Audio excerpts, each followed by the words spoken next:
Media సోదరులకు మా నాయకులందరికీ కూడా ముందుగా నా హృదయపూర్వకమైన ధన్యవాదాలు. ఈరోజు మీ అందరికీ తెలుసు, నిన్న మన రాష్ట్ర ముఖ్యమంత్రి గారు భీమిల్లో ఒక ఎన్నికల సభను పెట్టడం జరిగింది. మరి ఆ సభ చాలా గట్టిగా జరిగింది, చాలా బాగా జరిగిందని వాళ్ళు చెప్పుకుంటూ ఉన్నారు. మరి అది ప్రభుత్వం పెట్టారా లేకపోతే ఎన్నికలకు మీరు పెట్టారా అన్నది కూడా అర్థం కాకుండా ఉంది. తాకట్టులో ఉన్న బంగారాన్ని విడిపించి ఆ రోజు ఆన్లైన్ రేటుకే మేము కొంటాం. Sharma gold company. ఇవాళ ప్రభుత్వ యంత్రాంగాన్ని మొత్తం అక్కడ తల్లించి ఆ మీటింగ్ భారీ ఎత్తున ఖర్చు పెట్టారు. అది ఎవరు పెట్టే ప్రభుత్వం ఖర్చా లేకపోతే పార్టీ పెట్టుకుంది కూడా అర్థం కాని పరిస్థితి ఉంది. మరి ఈరోజు మేము అడుగుతూ ఉన్నాం, శంఖం ఊదారు ముఖ్యమంత్రి గారు, ఎన్నికల శంఖమును ఊదారు. ఆ ఎన్నికల ఊదినటువంటి ఆ శంఖం సౌండ్ రాలేదు. బ్యాక్గ్రౌండ్లో మైక్ వేసుకున్నారు, అంటే ఆయన ఊదితే ఆ శంఖం కూడా పనిచేయలేదు, అంటే ఆ పార్టీకి సౌండ్ లేకుండా పోయిందని అదొక నిదర్శనం. ఇక సౌండ్ లేదన్న విషయం ఆయనకు కూడా తెలుసు. అంత పెద్ద మీటింగ్ పెట్టారు, అది చేసామంటా ఉన్నారు. మరి కనీసం ఆ భీమిలి క్యాండిడేట్ పేరు కూడా చెప్పలేదు, పక్కనే ఉన్నాడు ఆయన పేరు కూడా చెప్పలేదు. మరి అంత పెద్ద సభలో మేము ఎంత పెట్టారన్న వ్యక్తి ఇవాళ కనీసం క్యాండిడేట్ పేరు కూడా చెప్పలేకపోతున్నారంటే ఆ పరిస్థితి ఒకసారి మీరు ఆలోచించాలి. నిన్న మీటింగ్ మీరు అందరూ చూస్తే గతంలో ఎప్పుడో పాదయాత్ర స్టార్ట్ చేసిన డైలాగులే, నా అన్నలు నా తమ్ముళ్ళు సేమ్ డైలాగులు, సేమ్ నవ్వు తప్ప ఏమీ చేంజ్ లేదు. మీరు అందరూ కూడా గ్రహించాలి. ఇలాగే లాస్ట్ టైం అందరిని కూడా మభ్యపెట్టి ఆయన అదే నవ్వు అవే డైలాగులతో కాలం గడిపారు. మరి ఇంక జరగదు అది. మనకంటే తెలివైన వాళ్ళు అయిపోయారు. జరగబోయే కురుక్షేత్రం ఉన్నారు ఆయన. నిన్నటి దాకా కొంచెం దేవుళ్ళు అయిపోయారో ఏమైపోయారో తెలీదు. ఇప్పుడు ఏకంగా అర్జునుడు కృష్ణుడు ఇవాళ గుర్తొచ్చేశారు ఆయనకి. మరి నేను అంటా ఉన్నా, అర్జునుడైనా కృష్ణుడైనా కూడా రెండు కూడా పవన్ కళ్యాణ్ గారే నేను చెప్తా ఉన్నా. ప్రజలు న్యాయ నిర్ణేతలు అర్జునుడు కృష్ణుడు రెండు కూడా పవన్ కళ్యాణే. ఈసారి మీకు సీన్ లేదు, ఆ విషయం మీకు కూడా తెలుసు. ఇవాళ చెప్తా ఉన్నారు మీరు, నేను 175 అని. మరి 175 మిమ్మల్ని చూసే ఓట్లు వేస్తారంటా ఉన్నారు. మిమ్మల్ని చూస్తే ఓట్లేస్తే ఎందుకు క్యాండిడేట్లు మారుస్తూ ఉన్నారు? ఎక్కడెక్కడి నుంచో తెచ్చి ఎందుకు పెట్టుకుంటా ఉన్నారు? అంత అవసరం వచ్చి మిమ్మల్ని చూసి ఓట్లేస్తే మీరు అంత గొప్ప పరిపాలన అందించినప్పుడు క్యాండిడేట్లు మార్చాల్సిన అవసరం ఏమొచ్చింది? సో మీరు గొప్ప పరిపాలన అందించట్లేదని మీకు కూడా తెలుసు. అందుకే ఇవాళ క్యాండిడేట్లు అందరూ కూడా మారుస్తూ ఉన్నారు. నన్ను చూసే ఓట్లేస్తారన్న వ్యక్తి ఇవాళ క్యాండిడేట్లు మారుస్తున్నారంటే రేపు రాబోయేది జనసేన తెలుగుదేశం పార్టీకి సంబంధించి ఉమ్మడి కూటమి అన్న విషయం జగన్మోహన్ రెడ్డి గారికి కూడా తెలుసున్న విషయం గ్రహించాలి. ఆయన చెప్తా ఉన్నారు, సిద్ధమా అని అడుగుతూ ఉన్నాడు జనాల్ని. ఒక్కరు కూడా సిద్ధం అనట్లేదు. వెనక ఉన్నటువంటి వైవి సుబ్బారెడ్డి వాళ్ళందరూ అనండి సిద్ధం అనండి అంటుంటే ఒక్కొక్కరు చేస్తూ ఉన్నారు. అంటే అక్కడికి వచ్చిన వాళ్ళు కూడా సిద్ధంగా లేరన్న విషయాన్ని మీరు గుర్తుపెట్టుకోవాలి. సిద్ధంగా ఉండరు కూడా. ఎందుకంటే 5 సంవత్సరాలు పరిపాలించిన మీకు ఒక్క కార్యకర్త కూడా గుర్తులేరు, ఒక్క నాయకులు గుర్తులేరు. సంవత్సరం రోజులు 2 సంవత్సరాలు మిమ్మల్ని అడిగి కనీసం కలుద్దామని అవకాశం ఉందని అడుగుతుంటే కనీసం పట్టించుకోలేదు. ఈరోజు మరి ఎలక్షన్లు వస్తూ ఉన్నాయి. మీకు ఇవాళ కార్యకర్తలు గుర్తొచ్చారు, నాయకులు గుర్తొచ్చారు, అన్నిటికీ సిద్ధమైపోతామని అన్నారు. ఎవరు కూడా సిద్ధంగా లేరన్న విషయాన్ని మీరు గ్రహించాలి. ఈ రాష్ట్ర ప్రజలు అలాగే వైఎస్ఆర్ కాంగ్రెస్ పార్టీ కార్యకర్తలు కూడా రేపు పవన్ కళ్యాణ్ గారి నాయకత్వంలో, చంద్రబాబు నాయకత్వంలో ప్రభుత్వాన్ని ఏర్పాటు చేయాలని చెప్పేసి డిసైడ్ అయిపోయారు తప్ప ఎవరు కూడా వైఎస్ఆర్ కాంగ్రెస్ పార్టీకి ఓటు వేయాలని చెప్పి సిద్ధంగా లేరన్న విషయాన్ని కూడా మీరు గుర్తుపట్టాలి. 56 బీసీ కార్పొరేషన్లు అన్నారు. ఒక్క కార్పొరేషన్కైనా ₹1 డబ్బులు ఇచ్చారా? బీసీలని విడగొట్టి కులాల మధ్య చిచ్చు పెట్టడానికి ఎన్ని కులాలను తయారు చేశారంటే అన్ని కులాలు తయారు చేశారు. ఏ ఒక్కరికైనా మీరు ఉపయోగపడ్డారా? క్రైస్తవ సోదరుల్ని మోసం చేశారు, ముస్లిం సోదరుల్ని మోసం చేశారు. ఈ సమాజానికి ఉన్నటువంటి అన్ని సామాజిక వర్గాలను కూడా మీరు మోసం చేశారన్న విషయం ప్రజలకు అందరికి కూడా తెలుసు. వాళ్ళు ఆల్రెడీ అందరూ కూడా మాట్లాడుకుంటూ ఉన్నారు. మీరు ఏం చేస్తూ ఉన్నారు, ఏం చేయబోతారో కూడా ప్రజలకు క్లారిటీ ఉంది. మీరు మీద మార్పు కావాలని కోరుకుంటున్నారు.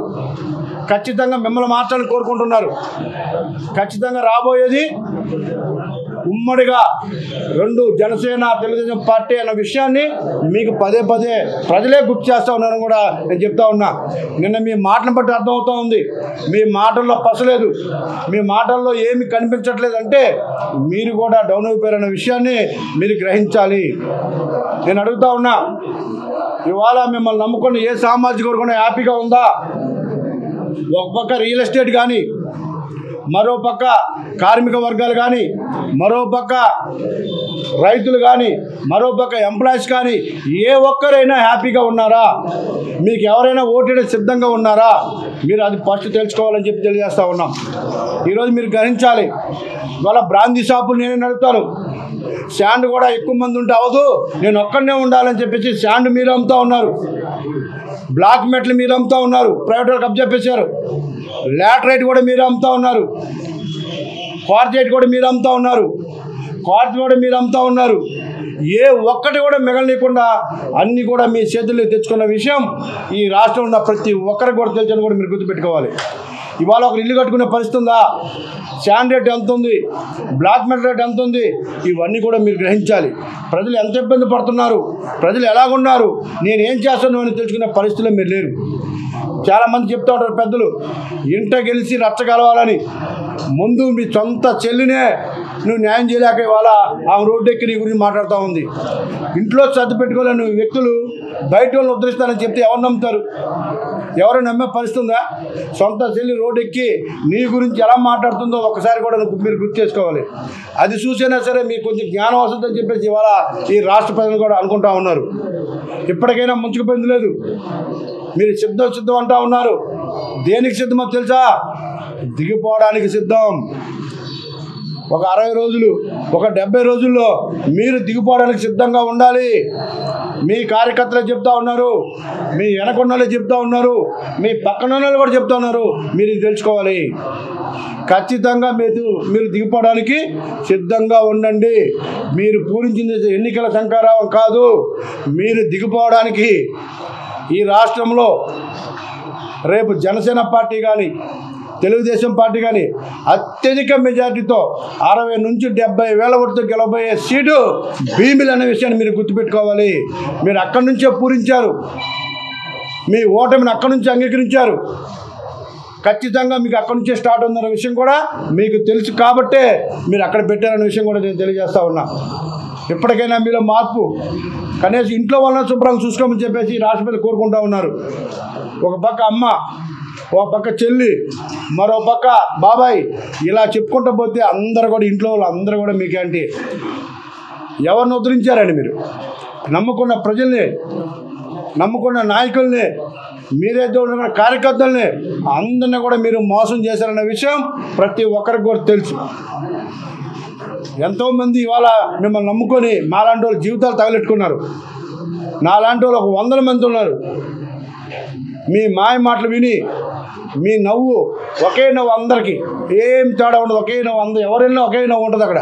ప్లాస్టిక్, ఆ ప్లాస్టిక్ నవ్వుతో అందరికి కూడా అర్థమైంది, ఒకసారి పనిచేస్తుంది, ప్రతిసారి అందరి చోట్ల పనిచేయవు.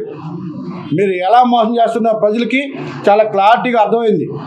సో మీరు ఎన్ని ఎత్తులు వేసినా, మీరు ఏ రకంగా ఉన్నా మిమ్మల్ని మాత్రం ప్రజలు క్షమించరు. ఏ ఒక్కటైనా మీరు చేశారని ఒకటే ధైర్యం చెప్పగలరా?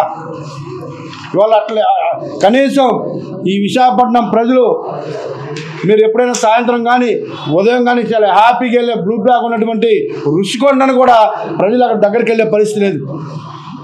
ఇవాళ రుషికొండ బీచ్ని కూడా పాడు చేసి ఇవాళ ప్రజలు కూడా అక్కడికి వెళ్ళే పరిస్థితి లేకుండా చేశారు. విశాఖ ప్రజలు అత్యంత ఇష్టపడి ఉంటే ఆ బీచ్ని ఇవాళ మీరు ఏం చేశారో చూడండి ఒకసారి. 3 రాజధానులు, అది పెద్ద కామెడీ. అసలు 3 రాజధానులు అంటే అర్థం అవుతుంది ఎవరికిను. ఆ పార్టీలో ఉన్న నాయకులు నవ్వుకునే వాళ్ళు ఆ పార్టీలో ఉన్నప్పుడు. ఇదేంటి రాజధాని ఒకటి పెట్టుకొని కావాలనుకుంటే ధైర్యంగా ఒక రాజధాని ప్రకటించుకొని ఇటు విశాఖపట్నం అభివృద్ధి చేసుకోవచ్చు, లేకపోతే కర్నూలు అభివృద్ధి చేసుకోవచ్చు, అమరావతి అభివృద్ధి చేసుకోవచ్చు. ఎవరొద్దంటారు అభివృద్ధి చేసుకుంటే? సో ఈ విధంగా ఒక రాజధాని లేని రాష్ట్రంగా ఇవాళ ప్రజల మధ్యలో 56 బీసీ కార్పొరేషన్ పెట్టాను, నేను అది చేశాను అన్నారు. ₹1 ఎక్కడైనా కార్పొరేషన్ రిలీజ్ చేసినట్టుందా? ఇవాళ వాళ్ళందరి మధ్యలో ఏదో చేస్తారని ఒక ఇదిని క్రియేట్ చేశారు తప్ప ఏ ఒక్కటి కూడా చేయలేదని చెప్పేసి నేను తెలియజేస్తా ఉన్నాం. నేను ఒకటే చెప్తా ఉన్నా, ఫైనల్గా ఓడిపోవడానికి మీరు సిద్ధంగా ఉండండి. మీ కార్యకర్తలు కానీ, మీ నాయకులు కానీ, ఈ రాష్ట్ర ప్రజలు కానీ మిమ్మల్ని నమ్మే పరిస్థితుల్లో లేరు, మీకు ఓటేసే పరిస్థితుల్లో లేరు. ఇది మీకు తెలుసు, ఈ రాష్ట్ర ప్రజలకు తెలుసు, ప్రతి ఒక్కరికి కూడా తెలుసు. మీరు నటిస్తూ ఉన్నారు, మీ నటన ఇంకెన్ని రోజులు ఉండదు. ఈ విషయాన్ని మీరు గ్రహించుకొని ఇప్పటికైనా ఉన్న ఈ 2 నెలలైనా సరే ప్రజలకు కొంచెం మేలు చేయాలని చెప్పేసి నేను ఈ సభాముఖంగా మీకు తెలియజేస్తూ, మీడియా ద్వారా మీకు ఈ విషయాన్ని ఇప్పటికైనా గ్రహించి మిమ్మల్ని నమ్ముకున్న వాళ్ళకన్నా, కనీసం కార్యకర్తల కన్నా ఏదైనా చిన్న ఉద్యోగాలు లేకపోతే ఏదైనా అవకాశం ఉంటే కల్పించండి.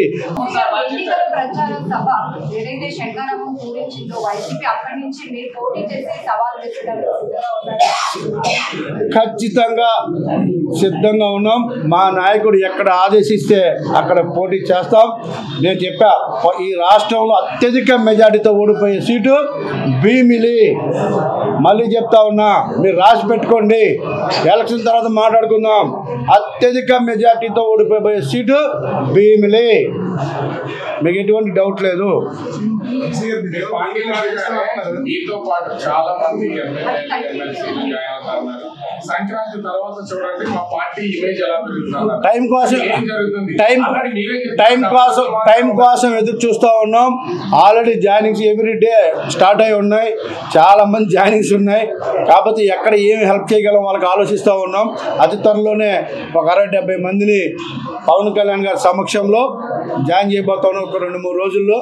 ఎటువంటి డౌట్ లేదు, మీకు ఇచ్చిన మాట తప్పే పరిస్థితే లేదు. మీరు గుర్తుపెట్టుకోండి, విశాఖపట్నం 98 వార్డులకు సంబంధించి, ఈ పార్లమెంట్కి సంబంధించి నేను ఆ రోజు చెప్పా, క్లీన్ చేస్తాం, ఎటువంటి డౌట్ లేదు. మీరు ఒక 10 రోజుల తర్వాత మనం మాట్లాడుకుందాం.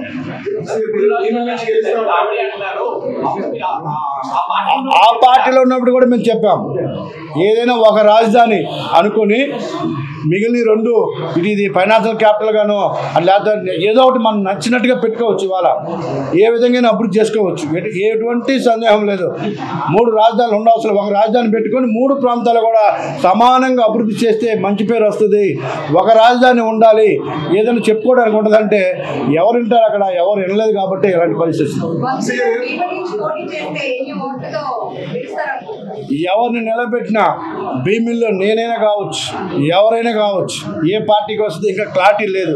ఎవరైనా సరే 60,000 మెజార్టీతో ఏ క్యాండిడేట్ అయినా భీమిల్లో గెలుస్తున్నారు, ఎటువంటి డౌట్ లేదు. ఎలక్షన్ తర్వాత మళ్ళీ ప్రెస్ మీట్ పెట్టుకోండి, నేనే పెడతాను, నేనే చెప్తాను. ఆ మెజార్టీ ఒక ఓటు కూడా తగ్గ పెరుగుతుంది.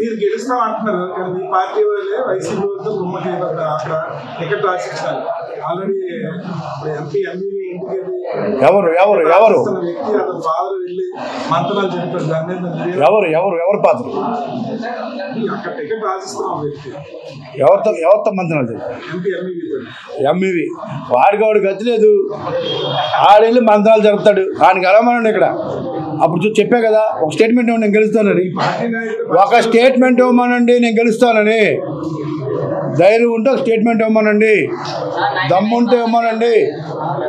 నేను చెప్తా ఉన్నా కదా, అయ్యి వెళ్ళి భీములకి వెళ్ళి గెలిపించాడు. పక్క ఏడిస్తే ఆ మొన్నని ఇక్కడ గెలమని చెప్పండి, చూద్దాం. అంత దమ్ముంటే ఇక్కడే గెలమని చెప్పండి. నేను చెప్తున్నా కదా, అలా ఇలాంటివి చేస్తాడు. కరెక్టే మీరు చెప్పింది. ఎక్కడైతే కొంచెం పచ్చగా ఉంటే వాళ్ళ మీద బుడదేయడానికి రెడీగా ఉంటాడు, ఏ పనులు చేస్తూ ఉంటాడు. మీరు చెప్పింది ఆయన బుద్ధి అలాంటి విశాఖపట్నం అందరికి తెలుసు. అందుకే ఈసారి ఎంపీగా నా బతుకు బస్టాండ్ అయింది, ఏదో తెలియక ఓట్లేసారు. ఈసారి అయితే పంపించేస్తారని చెప్పేసి ఎమ్మెల్యే తిరగదిద్దాం ఉన్నారు. ఎమ్మెల్యే కూడా అందరికి తెలుసు ఇక్కడ తన గురించి. సో ఇలాంటి యాసాలు వేస్తారు. తన పని చూసుకోడు, ఎప్పుడు పక్క వాళ్ళ పని చూస్తారు. కాబట్టి ఖచ్చితంగా ఇక్కడ పని అయిపోద్ది, అక్కడ పని అయిపోద్ది, ఆలోచించే అవసరం లేదు. ఆ క్యాండిడేట్ని చెప్పమానండి. ఈస్ట్ నేను గెలుస్తానండి, ఎవరో ఎందుకు ఆ క్యాండిడేట్ని చెప్పమానండి. నేను ఛాలెంజ్ చేస్తున్నా, చిత్తుగా ఓడిపోతానని చెప్తా ఉన్నా. చిత్తుగా పాదయాత్ర తల కిందకి కాలు పైకి ఎత్తినా చిత్తుగా ఓడిపోతాడు. నేను ఛాలెంజ్ చేస్తా ఉన్నా.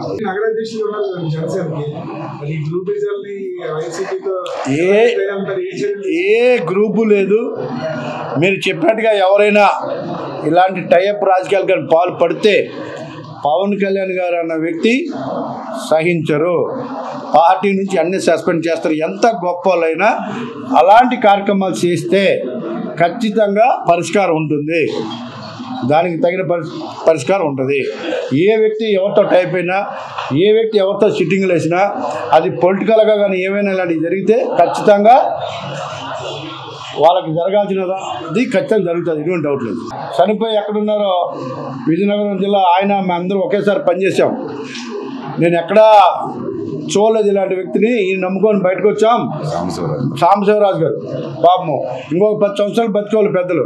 ఇక్కడికి వచ్చి కన్నీరు పెట్టుకున్నారు. ఏంటి అని ఈ టెన్షన్ మన జీవితంలో ఎప్పుడు బాగాలేదు. నేను ఇన్నిసార్లు ఎమ్మెల్యే గెలిచాను, మంత్రిగా చేశాను, ఇలాంటి వ్యక్తిని ఎక్కడ చూసి ఏడ్చారు పాప. ఆ దిగులతోనే ఒక 10 సంవత్సరాల ముందు చనిపడాను పాప. ఎంత టెన్షన్ పడ్డారో. నేను కొంచెం వయసులో ఉన్నాను కాబట్టి తట్టుకోగలిగాను ఆ టెన్షన్స్. లేకపోతే ఎవరి పరిస్థితి అంతే. నమ్మినోడిని నరికేయడం ఆయన నైజం. ఎంతమంది ఫస్ట్లో ఎవరైతే వచ్చారో, ఎంతమంది అయితే ఆయన కోసం దేవుడానికి వచ్చారో అందరి జీవితాలు మటాస్. కొట్టేస్తాడు, చేతిలో చేయేస్తాడు, ఎర్రబల్బు అంటాడు, లేకపోతే మంత్రి అంటాడు, లేకపోతే ఇంకోటి అంటాడు, అన్నీ చెప్తాడు. ఎవరికైనా కూడా అది చెప్తాడు. మీరు అది గుర్తుపెట్టుకోండి. టాప్ 5లో ఒకటి అంటాడు, నాకు అదే చెప్తాడు, పక్కన వాళ్ళకి అది చెప్తాడు, ఇటు పక్కన అందరికీ అది చెప్తాడు. ఒకరికో తెలియక అబ్బా నేను టాప్ 5లో ఒకడిని, అబ్బా నాకు ఎర్రబల్బు, అందరూ ఇలాగే వెళ్ళి నాశనం అయిపోయిన జీవితాలు అందరూ. సో ఇప్పటికైనా ఎర్రబల్బుల గురించి, టాప్ 5 గురించి ఆ ఉన్న నాయకులు కొంచెం జాగ్రత్తగా ఉండండి. జీవితాలు మటాస్. రేపు జరగబోయే ఎన్నికల్లో ఈ కురుక్షేత్రంలో చక్రం తిప్పబోయేది పవన్ కళ్యాణ్ గారే. మీరు గుర్తుపెట్టుకోండి. తెలుగుదేశం పార్టీ జనసేన ప్రభుత్వాన్ని ఏర్పాటు చేస్తూ ఉంది.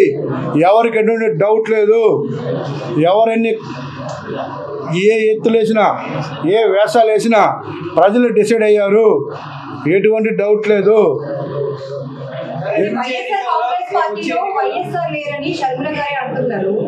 ఒకటి కాదమ్మా, ఆమె చాలా అంటా ఉంది. ఒక్కరు ఆన్సర్ చేయట్లేదు. చెప్పమనండి జగన్ గారిని. బాబు నన్ను సొంత చెల్లినే చూసుకోలేను ఆయన. బాబు నన్ను అంటే ఎవరు నమ్ముతారండి జనాలు? బీసీలుగా కరెక్ట్ బీసీలకి న్యాయం చేస్తే నేను ఎందుకు బయటకు వస్తాను? పార్థసారథి గారు ఎందుకు బయటకు వస్తారు? జంగా గారు ఎందుకు బయటకు వస్తారు? మోపిదేవి వెంకటరమణ గారు ఎందుకు అసంతృప్తిగా ఉంటారు? ఇంకొక 50 మంది ఉన్నారు. ఎక్కడ చిన్న అవకాశం కోసం ఎదురు చూస్తూ ఉన్నారు. ఎక్కడ చిన్న అవకాశం అయినా ఎస్సీ ఎస్టీ బీసీలే అందరినీ మారుస్తూ ఉన్నారు. ఎందుకు మారుస్తున్నారు? ఎవరుంటారు? ఎక్కడో ఉన్న నెల్లూరులో ఉన్నటువంటి అనిల్ కుమార్ యాదవ్ని ఇవాళ నర్సరాపేట తీసుకొచ్చారంటే, బతులాడుకొని తీసుకొచ్చారంటే ఆ పార్టీ పరిస్థితి ఒకసారి అర్థం చేసుకోండి. బాబు నాకు క్యాండిడేట్ లేరు అని బతులాడుకొని వాళ్ళు ఎంపీలు నిలబెట్టుకుంటున్నారు. ఎంపీలు క్యాండిడేట్లు ఎక్కడ ఉన్నారా? స్థానికంగా ఒక్కరైనా దొరుకుతారా? ఒకసారి చెక్ చేసుకోమనండి. ఎక్కడ దొరికినా నేను ఛాలెంజ్. ఎక్కడ కూడా దొరికే పరిస్థితి లేదు. దొరక్క ఆయన అనుకున్న ఏదో అనుకుంటారు కదా, ఎవరు చెప్పారు మొన్న 150 కోట్లు 40 కోట్లు అలాంటి వాళ్ళు దొరక్క పాపం బతిలాడుకొని ఎక్కడి నుంచి అక్కడి నుంచి తెచ్చుకొని పెట్టుకుంటున్నారు తప్ప ఏ ఒక్కరు కూడా ఇష్టంగా పోటీ చేయలేదన్న విషయం వాళ్ళు అడిగినా కూడా చెప్తారు. ఎటువంటి డౌట్. నాకు ఎమ్మెల్సీ ఇస్తానని చెప్పలేదు. నాకు ఎమ్మెల్యే టికెట్ ఇస్తాను. టాప్ 5లో ఒకరు అన్నారు. ఈ ఎర్రబల్బు అన్నాడు. ఇవన్నీ నమ్మాను. నేను ఎమ్మెల్సీగా రాలేదు. నేను కార్పొరేట్గా పొడి చేయని రాలేదు. నేను డే 1 నుంచి పార్టీకి కష్టపడ్డా. మీ అందరికీ తెలుసు నేనేం చేశాను. ఫస్ట్ జెండా పట్టుకుంది నేను, నడిచిన నేను, ఎవరు లేరు. ఇప్పుడు అనిపిస్తున్నారు అందరూ కూడా పదవుల కోసం మన వచ్చిన వాళ్ళు తప్ప పార్టీ జెండా పట్టుకొని రోడ్డు మీద పడుకున్న వాళ్ళు, ఆయన కోసం ధర్నా చేసిన వాళ్ళు, ఆయన సీఎం అనుకుని కోరుకున్న ఎవరు కూడా లేరు. ఇది మీరు గుర్తుపెట్టుకోవాలి. ప్రతి అందరికి ఒకటే చెప్తాడు. ఎంతమంది మంత్రులు అవుతారు, ఎంతమంది టాప్ ఫైర్ అవుతారు, అందరికి ఒకటే చెప్తాడు. అందరికి అదే డైలాగు.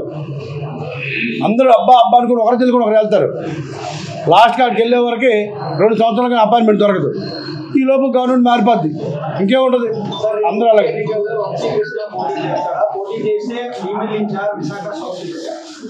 ఎక్కడి నుంచైనా పోటీ చేసే దమ్ము నాకుంది. విశాఖపట్నం సిటీలో ఎక్కడి నుంచైనా పోటీ చేస్తాను, ఎటువంటి డౌట్ లేదు. 100% నేను పోటీ చేస్తున్నాను. ఎమ్మెల్యేగానే పోటీ చేస్తున్నాను.